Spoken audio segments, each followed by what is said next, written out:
घटना है जब जिस देश की संस्कृति में अतिथि देवो भव की भावना को लेकर सर्वमान्य सर्वजन चलते हैं और उस अतिथि देवो भव की भावना को लेकर हमारे प्रतिपक्ष के नेताओं ने हमारे नेता का स्वागत किया, सत्कार किया, चाय पिलाई, तो ये भी नागवार गुजर रहा है इन नेताओं को जिनको सनातन पर विश्वास नहीं है। वो सनातन को गाली देने में अपनी ताकत समझते हैं। ये निश्चित रूप से देखिए, आप न चुनाव है, अब चुनाव हो गए, उसके परिणाम भी आ गए, लेकिन एक जिस प्रकार से एक सामाजिक सरोकार का दायित्व निभाने के लिए भी एक बड़ा आंदोलन जो कैलाश विजयवर्गीय जी ने लिया पौधारोपण का, जहां 51 लाख पौधे रोपने की बात है, जिसमें 12 लाख एक दिन में रोप कर उन्होंने इतिहास रच दिया।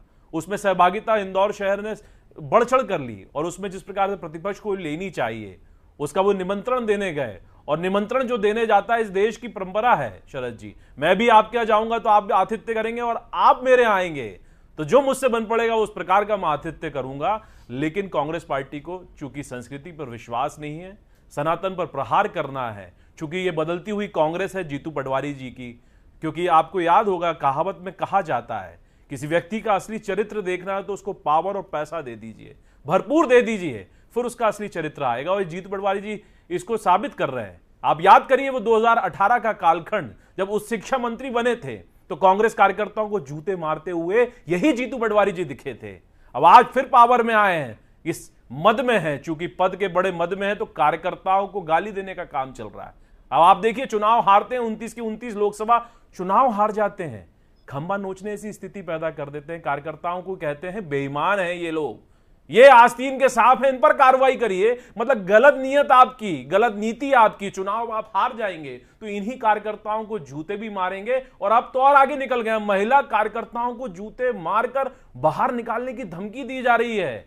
अभी तो जीतू पटवारी जी दलित महिलाओं में चाशनी खोज रहे थे, लेकिन अब महिलाओं को जूते मारने की परंपरा भी डाल रहे हैं, ये इससे आगे निकल रहे हैं। आप देखिए, सौजन्य भेंट, क्या कर दिया गुनाह उन्होंने, एक चाय तो पिला दी। आप उन कार्यकर्ताओं पर जुल्म कर रहे हैं जिन्होंने इस कांग्रेस को 20 साल चलाया, बागडोर संभाली विपक्ष की, आप उन पर कार्रवाई कर रहे हैं। किस दिशा में ले जा रहे हैं, किस कटुता कुछ शत्रुता की दिशा में ले जा रहे हैं। अगर मिलन जी शरद जी देखिए, अभी मैं फिरोज भाई के वक्तव्य सुन रहा था जिसमें वो बार बार नोटिस का जिक्र कर रहे थे।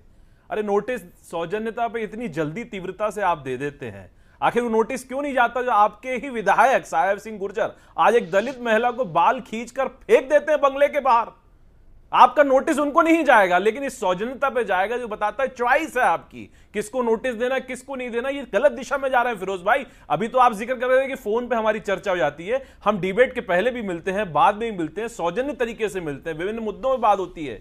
शरद जी हमको कई बार चाय भी ऑफर करते हैं, साथ में चर्चा करते हैं, लेकिन जब हम डिबेट में होते हैं, पार्टी का पक्ष रखते हैं, अपनी वैचारिक लड़ाई में हम पूर्ण निपुणता के साथ, पूरी सच्चाई के साथ लड़ाई लड़ते हैं, लेकिन इतनी कटुता और शत्रुता नहीं रखते हैं कि हम बाद में मिलें तो एक दूसरे को देखें नहीं। ये किस दिशा में जीतू भाई ले जा रहे हैं, ये आप जैसे नेताओं को और कार्यकर्ताओं को सोचना होगा। यदि नहीं सोचेंगे आज तो वो कल कांग्रेस क्या बन जाएगी जो कुर्ता फाड़ कुर्सी मार से गाली मार और लात मार तक जा रही है। आप अपने नेताओं को क्या दिखा रहे हैं, कार्यकर्ताओं को क्या सिखा रहे हैं, उनका मनोबल तोड़ रहे हैं ना कि बढ़ा रहे हैं। आपको चिंता करनी चाहिए और आपके वरिष्ठ नेताओं को भी जो सूझबूझ और सौजन्यता की परिभाषा को समझते हैं।